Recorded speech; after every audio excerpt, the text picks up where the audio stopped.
are just really great ways to children, because ideally, if they're pursuing something that they love, then it's already going to be aligned with their values. Even if they can't fully name it just yet, like they're already living a more values-aligned life. And I like to always stress to parents too, let's think of disciplining or teaching your child in a way of really allowing them to understand what are they going to gain. Or if you're able to stick to these particular rules, this is what happens. Like, this is what you gain. But what a beautiful message at the same time to realize that what if the path that your child gets to choose might not look the same as what it is that you had in mind, but is a better fit for him, her, or them, and in fact will bring them greater joy, fulfillment, and promise in the future that truly fulfills their potential. Welcome back to Big Asian Energy. We talk about Asian parents and kids a lot. And I think this is a time for us to really not just talk about how it is that we may have interacted with our parents and how the generations have always dealt with family dynamics in Asian families. But today I want to really dive in with some true experts in this topic, because what happens when you bring two brilliant Asian American psychologists together to talk about the tiger parenting stereotype and actually ask the question, so, okay, we know that tiger parenting isn't right, but what's the alternative? So today's guests are Dr. Michelle Chung and Dr. Laura Berssenbrugge, and they're two powerhouse duos behind a new movement of modern parenting, currently called the modern Asian parent, and that name might change later on down the road. But it's a movement that's actually challenging everything that we've known about how do we balance cultural heritage with healthy parenting. Dr. Michelle is a clinical psychologist who truly has made it a mission to help families break from toxic cycles like perfectionism and pressure. And as a head of in-practice psychology and a board member at the Korean Community Services, she's not just talking theory. She's actually going through it as a mother herself, specializing in anxiety, trauma, helping parents navigate the emotional minefield of raising kids, even in achievement-obsessed cultures. And of course, we have Dr. Laura, who is a Hawaii and New York-based child psychologist and former middle school teacher. She has had training from the Child Mind Institute and the NYU Child Study Center, and has really seen firsthand how cultural expectations can by truly empower or devastate young minds. So we're not just here talking about it in theory. We're not just here talking about stories. Today is we get to dive into how do we actually be better parents and raise a new generation where they can not just be healthier, happier, but truly live more fulfilled lives. That was a long intro. Thank you for being with me. Thanks for coming on the show, folks. Thanks for having us. Thank you so much. You know, it's just because you have too many incredible things. I was trying to list through, I have so many things like your specializations, CBT, DBT, but really I think the main question I want to come up with is just, tell me why the modern Asian parent, or why did you start this movement? Yeah, I think that's a great question, John. I think this is one of those things where I think it really found us, right? I think Dr. Laura and I, we work together and we've gotten to know each other over the years because we share a lot of families together, and sometimes she and I will see a sibling pair, or maybe one of us will see a parent, and then we'll see the child. And a lot of those families happen to be Asian families, and they seek us out, because we're Asian psychologists. And I will say that, we always get these parents, especially, and families coming to us asking all of the different models out there on parenting. We always feel like it's not quite culturally sensitive to what we know as Asian people. I think growing up in our, Asian families and a lot of them being immigrant families as well, that there was this lack of cultural sensitivity, or maybe a sense of it, the models that are out there right now that are very popular were just too far from what they know themselves, from what they've experienced themselves. And so, Dr. Laura and I were sitting around and we're just talking, and we're like, this really sort of needs to be spoken about. This needs to be done in a way that makes sense for the Asian population. Absolutely. Yeah, there's no real guide, right? Like even now, I'm in the process with my wife. We're looking at having kids, and it's constantly a question that I have kind of flashes of fear and nightmares in my head of, oh my gosh, like I do all this work for myself, all this inner work and all that sort of stuff, but I don't actually know. My wife and I, we had a conversation of like, what's your take on university? And I realized immediately my mind goes, well, of course my kids got to go to university, and of course they have to go to the best universities they can. And then immediately my mind goes, oh my God, am I becoming like my parents? So help me, guys. how do I avoid that pitfall? I know. And we, first of all, completely understand, because I think that goes through our minds all the time too. And I think when Michelle and I were brainstorming, what we realized is that a lot of parenting models actually just really focus on the child immediately, right? Like giving skills for like, how do you shape your child into, whatever version, they're going to be. But I think really what we realized is that a lot of these models are actually lacking that inner work for parents, that it actually always starts for parents. And actually, when we were just talking about this today, oftentimes what parents have when they're thinking about, this vision for their kids, where will my child end up? It's actually like their vision, right? And it's like, but wait a minute, where did that vision come from? And a lot of it actually has to do with essentially intergenerational, patterns, knowledge, hopes, dreams that have been just transmitted, like, from way back when to where we are in the present. And actually, if we can begin to really think about that for ourselves, then we can begin to see like, okay, but what am I bringing to the table? And what am I then potentially transmitting to my own child? So I think one of the core pieces that maybe makes the MAP model pretty unique is really starting in doing that work with the parent first, and then kind of broadening it out to, the family and to their child. I love that. I love that we don't see it, because it's so true. Most of the time when I think parenting resources, I think, well, let's like give the framework to the kids. But you're absolutely right. Parenting starts with the parents and their own journey, their own inner journey. Tell me a little bit more about the MAP model. Yeah, I think the MAP model is really based on a lot of other evidence-based parenting models that are out there. Laura and I we're you know we are scientists at heart, right? We base it all on research and the evidence that's out there. And what we have done is based on a lot of our the families that we work with, all of the clients, we've come to see that there are specific patterns and things that just come up over and over again for all of the Asian families that we work with. And we've taken some of that and really adapted those evidence-based models to make sense more for these Asian families. And for example, I think one of the things that we always start with is family values, right? Because the thing that is a bit unique to MAP as well is this idea that there are certain things that we can tell you are going to make a difference. And we go through, we talk about that in our webinars. We have a book that's hopefully will be coming out.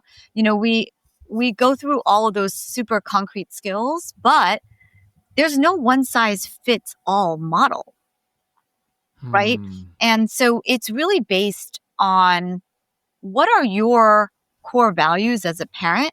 What are your family values that are important to you, right? What are you prioritizing? And we take that and then we are able to adapt all of the other, basically that's the root, right? Everything comes out from that basic those values and priorities. Like, for example, one of the main things we talk about a lot is this idea of success, Hmm. right? I mean, Mhm. if you ask most of our parents, what does success mean to you? I mean, I would say a majority of parents would, maybe say like, we want our kids to be happy, but there's also, they go to a good college, they have a good life, they get married, they make good money, this is sort of, a lot of our parents' definitions of what Yeah. success is, right? Yeah. Um, that's a lot of that is based and makes so much sense, right? It's based on uh, you know, safety. It's based on this idea of to live a good life means to live a life that you are provided for, that Mm. you have food, water, shelter, education, all of these things are what's oftentimes the definition of success, right? For our parents. But let's expand that definition.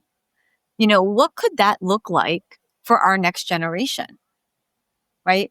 One of the things that I always talk about, or we talk about a lot in a lot of our webinars, is this idea of, why did our parents work so hard to provide for us in the way that they have? It's really to allow us to potentially choose you know what is the next path, right? We don't all have to be lawyers, doctors, and finance bros, right? Um, there could be a different path for us, right? And that's a part of why they worked so incredibly hard, for us to be able to make choices like that. Mm. That's a great way for us to take a look at that. I think we don't really think that deeply about these words like success. As you said, most of the time when we think of success, we immediately go to financial success. But the truth is that success can have very different definitions depending on the families that kind of gather together. And I think it's even something that, when I think about my own work with my own clients or even myself, it wasn't until I sat down and one day somebody just asked, like, what are your top values, that I Mm. realized I've never even questioned it. I've never looked at what's important to me because these values were just naturally assumed. It never occurred to me that somebody out there at the time that I was doing this work, that somebody out there, for example, might value spending more time with their family than more time working, because I was always raised in almost this workaholic mindset. So this is such an important idea that we start with family values. How do you support families, especially parents, in sort of discovering their own values that they want to set for themselves and their kids? Yeah, I think that's a great question. And one thing that we love is that we love a good worksheet.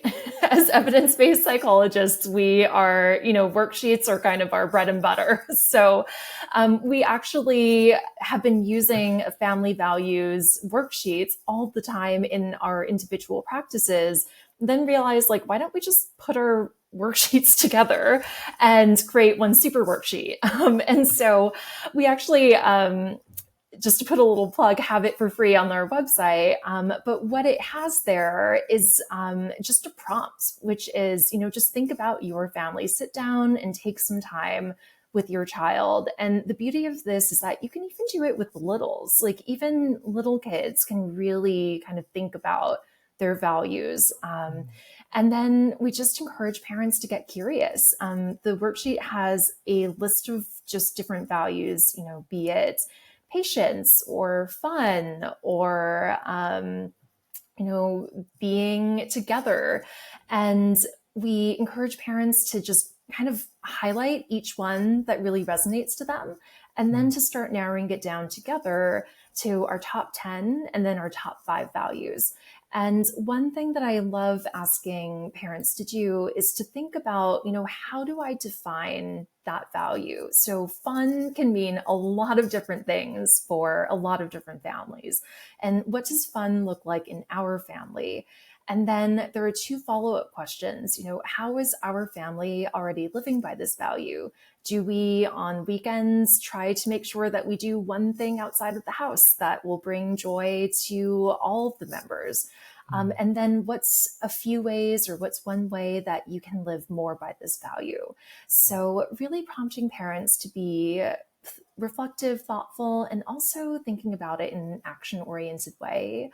I really love, especially for younger kids, doing what's called like a values crest. So you literally take the outline of, let's say, like a medieval crest that's kind of, I'm drawing a shield right now, but that's kind of shaped like a shield. And your entire family can actually decorate it together. What does fun look like? Might look very different for a 5-year-old compared to a 15-year-old, compared to, mom or dad.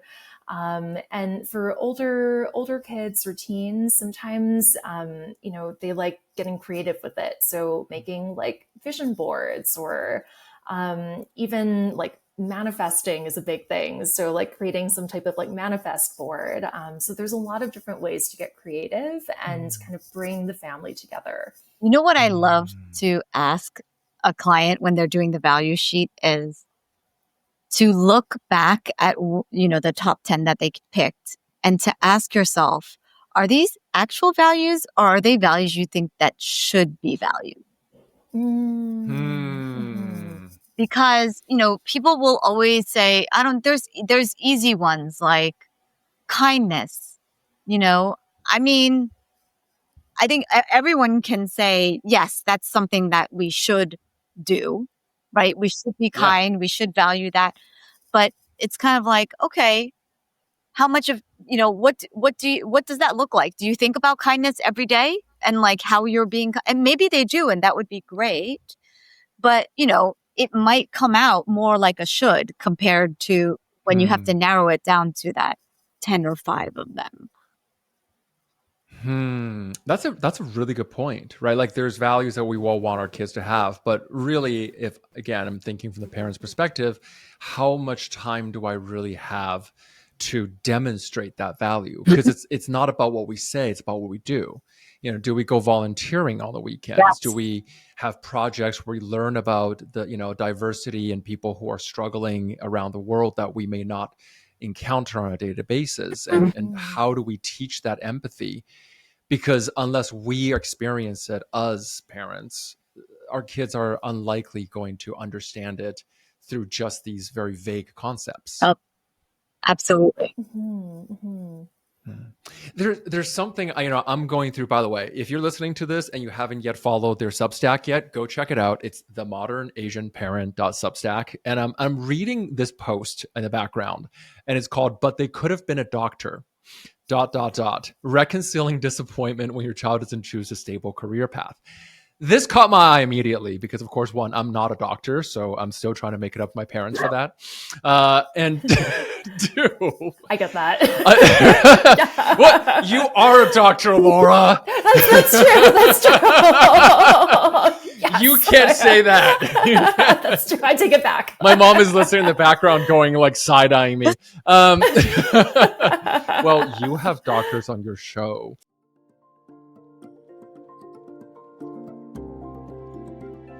Hey, I just wanted to let you know that Big Asian Energy is officially out, and you can go and pick it up anywhere you buy books, Amazon, Barnes & Nobles, etc. If you've ever felt like there's something stopping you from reaching your full potential, if you've ever felt like you want to have that unstoppable charisma and confidence in the work that you do, as well as just the way you show up in life, this might be the book for you.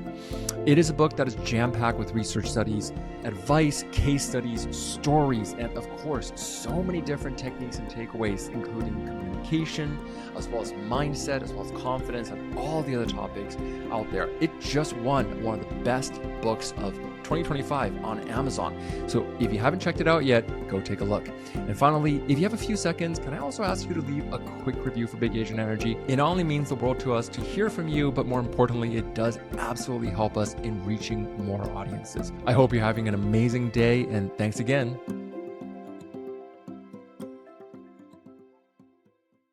There's such a powerful message here that I think there is a kind of mourning, right? Like, you point out, let's get us out of the way. Feeling frustrated, confused, or scared when your child chooses an unexpected path doesn't make you a bad parent. It makes you human. So many of us were taught that love equals sacrifice, that success equals stability, and that stability equals professions like medicine, law, engineering, tech, or finance. And immediately I am hearing my mom's counter arguments to this loudly in the back of my head. Yeah. This is, I may have some parts work to do with that. But one big part of the messaging I could hear is she might go, well, but that's out of love, right? I care for you. I don't want you to struggle, especially in this economy. What if you go and become a teacher or write stories in a world that doesn't value that? How do we find that balance of, we want them to find their path, but their path could also result in them dying homeless on the street and alone, which is every nightmare, every parent's nightmare, right? How do we balance that? I think that's it's such a good point that you bring up. And by the way, that is something that parents say to us all the time. But the reality is that what are the chances your child will actually end up homeless on the street? Like, why do we have to go to the worst case scenario? It's like you're either going to be a doctor or you're going to be homeless on the street. I think that's the generational trauma that we have, right? Like that's yes. My great grandparents once had to sell blood to survive, and we're never going to let that happen again. Exactly. Right. Exactly. And I think there's a way in which that trauma does live within us, right? It changes our perspective of the world, how we view things, even our DNA, right? I'm sure you've seen some of those studies. There's a way in which it lingers and it resonates. And, there was so many different paths in between homeless and, a doctor. And, the funny thing is that even if they, you reach that level of stability, then you have to question, well, is there happiness? Is there, is there purpose or meaning? And that's, a whole nother, flood of questions that could come out with that. And I just want to add something that you actually do address this. You talk about this in that blog post. You say, you can't predict every job market, but you can support your child to be adaptable, curious, and emotionally intelligent, skills that translate everywhere. That really resonated with me. Is that it doesn't have to be, this has to be what your life has to look like, but let me give you the tools and the skills where you can find success in every field, in every industry. Because there are plenty of millionaire artists and there are plenty of millionaire educators. So why can't that be their path that lights them up and makes them, whatever their definition of successful may be? Absolutely. And I think what's so interesting, just being a clinical psychologist, is we actually get snippets, of being in someone else's life in a lot of way. And I think something that we sometimes see is we sometimes actually work with now adult children who might have been kind of, not forced, but really strongly encouraged into some of those more traditional paths that we write about in that Substack, being in big law or being, something like that. And then something that I think is really interesting is that sometimes we see them go through a bit of a values crisis because actually where they got pushed to isn't where they really want to be as adults. And I've actually had several clients who were career changers who kind of came from those more traditional paths and then, fortunately kind of did a values realignment and realized, oh, this is actually not making me happy. Like this is something that I really don't get fulfillment out of. I really want to change this. And fortunately have been able to kind of shift it to be more towards their values and are living much, are in better places, much happier places. So I think one thing that we love is that, I think as kids, sometimes we actually gravitate to the things that we are naturally we have strengths in or naturally kind of love. And what we encourage parents to do is actually to really take note of that. Like, I actually, sometimes, Michelle, I actually think about you and your family, and Michelle, I hope it's okay that I share this, that, your son is an amazing artist. And that's something that I think we talk a lot about in MAP, is just such a great example of how, you've really encouraged him to be curious to pursue those things. He's learning graphic design and he's just starting middle school. Like, there are just really great ways to, encourage our children. Because ideally, if they're pursuing something that they love, then it's already going to be aligned with their values. Even if they can't fully name it just yet, like, they're already living a more values aligned life. Yeah. And what a blessing it is for them. Yeah. I will just speak to what Laura was just saying. I mean, there are days where I think to myself, my kid is going to be a starving writer, or, I don't know where, and because his interests and his strengths are so far from things that I even naturally are aligned with. And, to me, it's a little bit of like the great unknown. Like, I don't know where this is going to lead, but I sort of am trying to take on more of this mentality of like an abundance mindset, right? Less than as opposed to a scarcity mindset. And, quoting the great movie, The Field of Dreams, like, if you build it, they will come. I'm pinky brown, hoping, fingers and toes crossed, that, he will find his purpose, his meaning, whatever that might be. But do I struggle with that thought? Absolutely. That's powerful. I want to ask about discipline, because I think that's a tough question that a lot of parents probably struggle with, and I imagine. Does this come up for you folks at all? Like, for those who come to you and asking, how do we find that structure? It's important, of course, to have boundaries, and how do you approach it? We hear this all the time. I think discipline is such an interesting thing because, all the research, all the studies will say natural consequences are the best. And, I think in an ideal world, in an ideal situation, that is absolutely true. If your kid refuses to put on a coat and he goes outside in the dead middle of winter, he's going to freeze and it's going to be uncomfortable, right? So he will learn through natural consequences. That being said, I think that there are some natural consequences that feel a little too big for a parent to just say, like, oh, like what will be will be, and so it is. I think that consequences, when they are natural, you want to be able to let them happen, because that is the best teacher for your child. But there are some things that you do have to correct or to teach your child, right? I think when it comes to discipline, the thing that we echo all the time is connection before correction.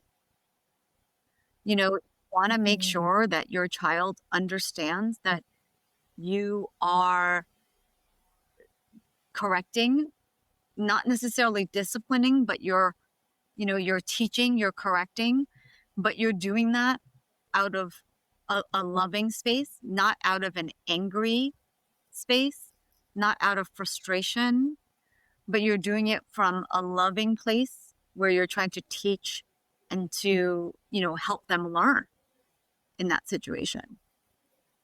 I think that's the number one thing that makes a difference. Yeah. And Michelle, to piggyback off of that, I think we really talk a lot about respectful discipline, right? Like being proactive rather than reactive, because I think sometimes, I mean, it's hard. It's hard. It's like when you have 4 hours of sleep and your your kid is really, really pushing. Um, you know, every parent's going to have a reaction. That is okay. I think we also talk about just being really aiming for just being good enough is great. But I think where possible, something that can be helpful is really thinking proactively about what structure do I want to put in place. Are there going to be certain behaviors that are just kind of no-nos, and actually communicating that ahead of time. So then that way it already begins to create that structure. So it sets expectations clearer ahead of time, rather than why did you do that? And the kid says like, but I didn't know not to do that. But if we actually, to Michelle's point, kind of instruct and say, these things are kind of off limits, then it makes a better connection, or like a more clear connection between kind of like the action and the consequence.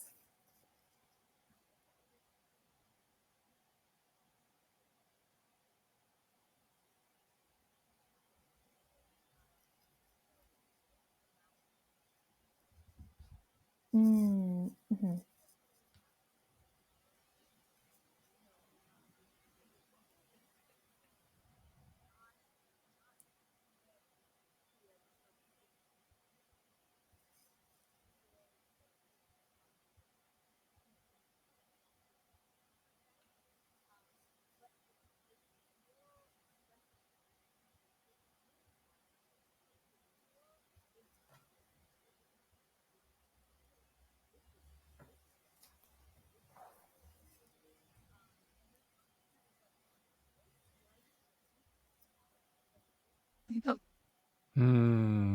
I like that. Right. Because then there's a clear advantage that they get to center around. It's something they can look forward to, rather than seeing this as an unpleasant experience where, there's that.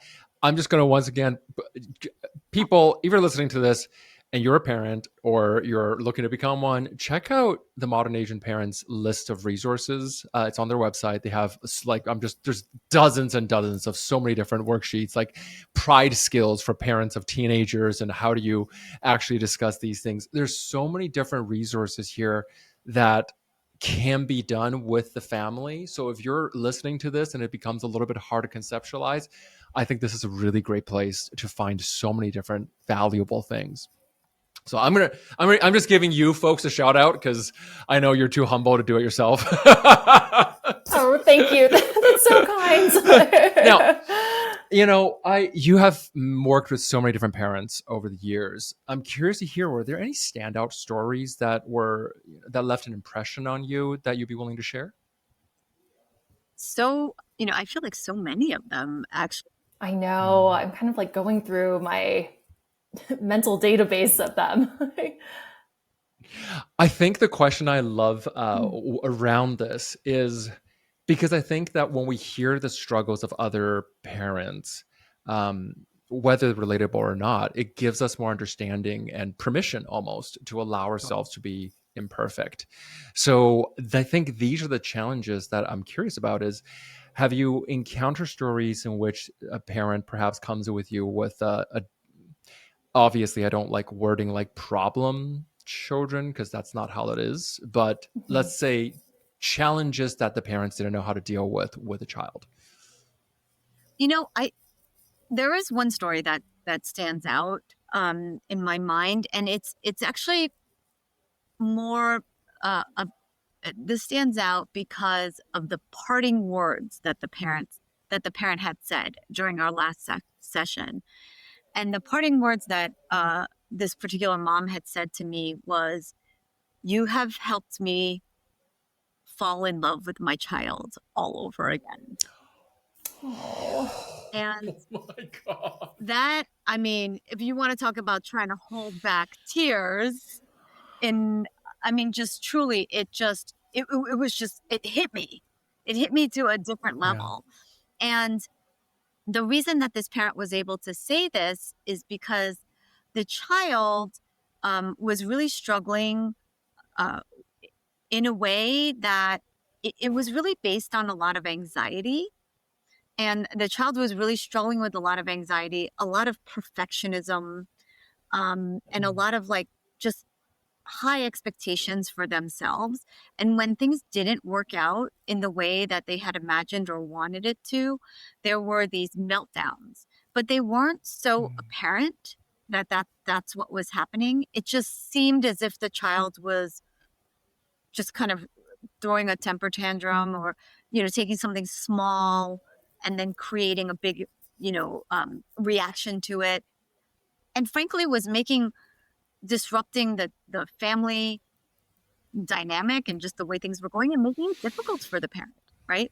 And so I think over time, helping the parent understand, actually, this is not your child being bad or acting badly, but this is your child struggling. This is your child that is struggling with anxiety and not being able to manage their emotion in this particular moment. And I think having that understanding and just that different perspective on what was happening for their child just changed everything for that parent. And really being able to have that empathy for them, but then also because now they understood where that behavior was coming from, they're able to approach it in a different way, right? In a way that was more effective and that was actually creating some difference and change. And then they start to see their child becoming happier again and just more able to manage situations and get through life in an easier way. It just kind of shifted the mood of everything within the family dynamic. And I think a lot of that also had to do with helping the parent understand that they themselves were a perfectionist. They were instilling these these really high standards and expectations on their child. And there, it was like a cycle that was just feeding each other, right? The parent being anxious, having these, expectations and perfectionism that they're putting on that child, then the child absorbing that, and then cycling it back out to the parent. And it just kept going without really anyone being able to see the bigger picture of what was happening. I love that you brought up perfectionism, because I think this is, by the way, I just want to point out, this is something that you're actually an expert at, isn't it? You deal with perfectionism and topics like imposter syndrome that often comes with this often. What is your go-to suggestion or advice for those who struggle with that, maybe less than comfortable perfectionism and those beliefs that come with it? Laura and I, we both specialize in working with perfectionists, people pleasers. Laura, Yeah. great stuff about people pleasers. Yeah, let's hear it. Yeah. Dr. Laura. Yeah. I know. I would say for perfectionists, and I feel like for Michelle and I, part of it is that we kind of speak from the heart. It's like recovering perfectionists ourselves. Because I think what's hard about being a perfectionist is that you kind of know what you need to do, right? Which is just to let go and to actually work on some amount of acceptance. However, for a lot of us recovering perfectionists, it's really been there for a really, really long time. And sometimes even you can find yourself just reacting in the moment and being like, wait, but I thought I kind of deconditioned myself already. And yet it's still kind of reoccurring. So what I usually recommend to people is, first of all, just to become aware of essentially like your tells. So when you act perfectionistically, what does that look like? How do you feel internally? What thoughts pop up? And just getting some mindfulness and awareness of like what that actually can look like, because it can be sometimes a little bit nefarious. It can pop up in different places.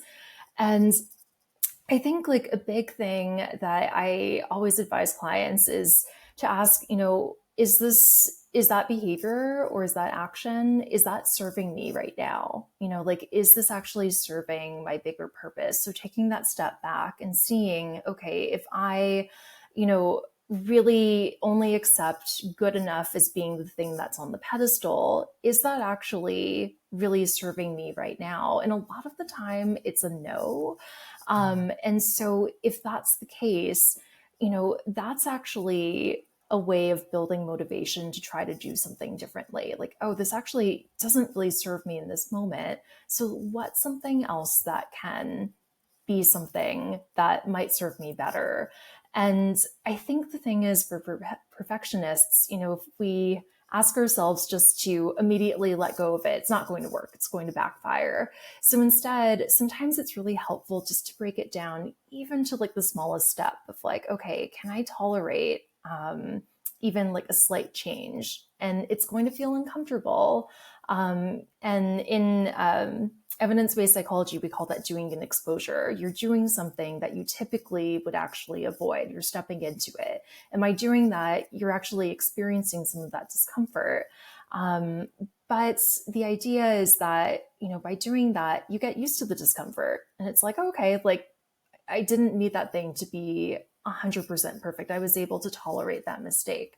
And over time, it can begin to shift. So then, over time, you begin to see like, it doesn't have to be 100% in order for me to feel like I tried my best or I did a good enough job. Like, in fact, actually the effort that you put in, is worth it in and of itself, regardless of that perfectionistic outcome.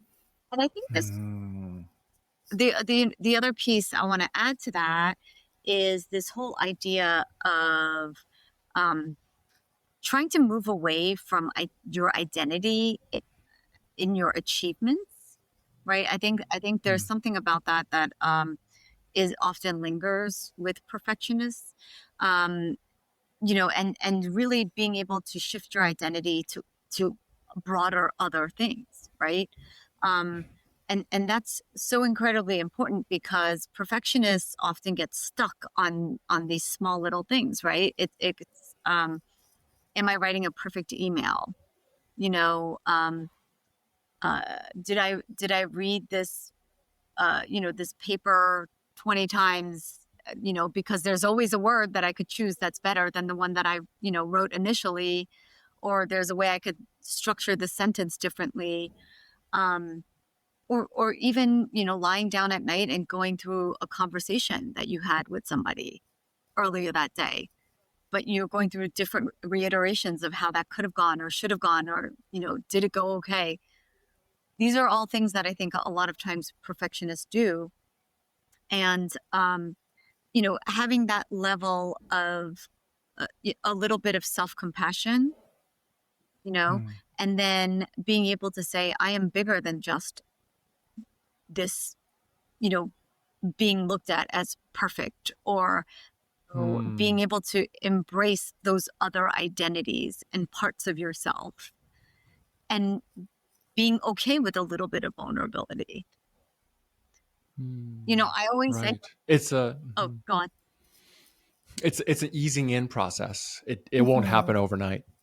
Yeah, I always say perfectionists hate the word good enough. Yeah, it's very true. Oh yeah, because as soon as I say good enough, that means it's also bad enough. Yes. Right? Like, so true. Like you got 92. It's like, oh, but that means like that 8% that I didn't hit. Oh my gosh. Right. Right? Uh-huh. That puts you in the A- territory. Oh gosh, that's an Asian fail, right? That is such a it does take time. I think even for me, it is something that I've been aware of. All of those things that you mentioned, it took me so long to slowly get through. And I think early on there was always a voice in my head that goes, well, that perfectionistic view is keeping me safe. But it wasn't until I started realizing that, well, actually, no, because when I'm in my perfectionism, I procrastinate more. When I'm in my perfectionism, I end up being more paralyzed. I overthink conversations rather than letting it be natural and organic. And that actually makes me seem less likable and less connective. And it wasn't until I started realizing that the very protective beliefs that I had were actually hurting me that I realized, oh, okay, well, what's underneath that? It does take time. And as you so elegantly put it, it really is compassion that we have to start with, and realizing, well, it's there because it's kept us safe. And maybe we just don't need it anymore. Right. Now, I know that you have so many major, you have workshops, you have a book coming out possibly soon. You folks have amazing content and great writing. Where do people find more about you, and how do people work with you? Yeah, so we have several different places that you can find us. So we have a website, themodernasianparent.com, and there we have a lot of different free resources. I think, to go back to our big mission, like I think one of the reasons why Michelle and I even created MAP was that we realized that as clinical psychologists, everything's really in the therapy room. And so we wanted to kind of disseminate some of the tools that we've learned over time just to as many parents as we can. And so most of those resources are there for, a small donation or for free. So, please feel free to download as many free worksheets as you can. They're kind of what we love to do just as clinical psychologists. And we're also on Instagram and on Substack. So at Instagram, we're at The Modern Asian Parent. And then on Substack, we're themodernasianparent.substack.com. And feel free to sign up for a newsletter where we have like a weekly or bi-weekly blog post that comes out. And I will say this, and everyone who's listening, if you are a parent, if you are a child of an Asian parent, if you've ever experienced any of this and this resonates with you, I'm going to ask you two things.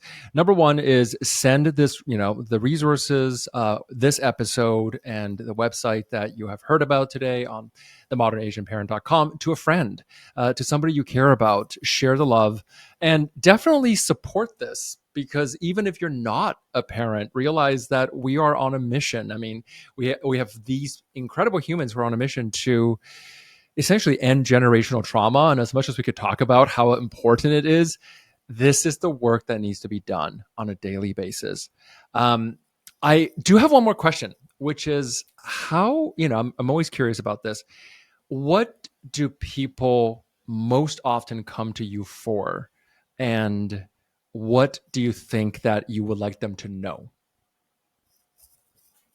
That's a good question. Yeah, and I'm curious if maybe we'll have different answers to this one. Let's start with you, Dr. Lara.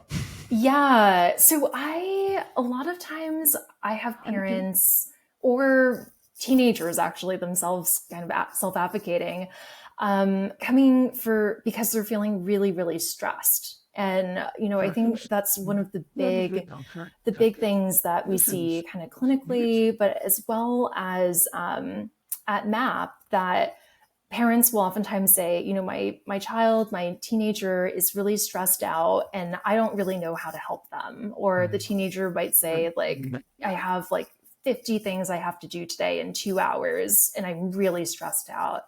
And so what I love to do, and, definitely, this is a huge part of MAP, is just give parents tools to be able to be essentially cheerleaders for their kids, to learn some of the same, stress management skills alongside their children. So then that way, rather than saying, hey, like, go take your deep breaths, it can be like, hey, why don't we take a deep breath break and let's do it together. This will be good for mom also. And really beginning to teach them some of that language. So then that way they can do this together. I think it's a really stressful world right now. So, we see this come up a lot, but we also just hope that we can kind of pass along some of those skills that we really know and love to the families that we work with. I think for me, I was just thinking there's definitely, a lot of families, they seek out help usually when there's a conflict, right? So that could either be, a kid that they feel like is struggling in some way that they either don't understand or they can't help manage, or oftentimes the relationship, especially if you're in the teenage or young adult kind of category, the relationship between the parent and the child is stressed in some way. Something's not aligned. And so they usually come in at that time to say, like, what can I do to kind of fix this? I think that there's maybe two main things I would want people to take away from all of this. I think one is I cannot stress, especially to my Asian families, how important validation is in relationships, all relationships, but especially in the parent-child relationship. I think most of us were likely raised in households where validation wasn't really a thing. We didn't really have maybe the best models for validation. But it is such an important piece for especially this generation, and I think for generations to come. A lot of theorists are saying that for a lot of these kind of the younger generations, that their sort of collective trauma is going to be traumatic invalidation that they might experience. And so learning how to communicate in that way is incredibly important. And that to keep in mind that validation does not mean that you're agreeing with what they're feeling or that they're saying, but it's just that you're saying, I understand it. I see you, and I see that this is something that you are struggling with, this is how you're feeling. This is something that's difficult. I think the second thing is maybe that you might have a certain vision or a hope for your child, but there's a chance that it might not end up that way, and that's still okay. I'm going to let that land for a second because that's a really important one. And sometimes it might carry a little bit of grief. But what a beautiful message at the same time to realize that what if the path that your child gets to choose might not look the same as what it is that you had in mind, but is a better fit for him, her, or them. And in fact, will bring them greater joy, fulfillment, and promise in the future that truly fulfills their potential. What if, in fact, you releasing that expectation of them is the greatest service you can do for your child? I love that. Let's let that I do too. Yeah. Thank you so much, Dr. Michelle and Dr. Laura. What an incredible conversation. As always, so enlightening. People listening, please go check out these two incredible psychologists, and we can't wait to see what else comes up after this. I know you don't just work with Asian families as well, and it's worth putting that in there. And if you are not, or somebody passes the podcast to you and you are not Asian, just realize that they also work with non-Asians as well. Thank you again for coming. Thank you so much.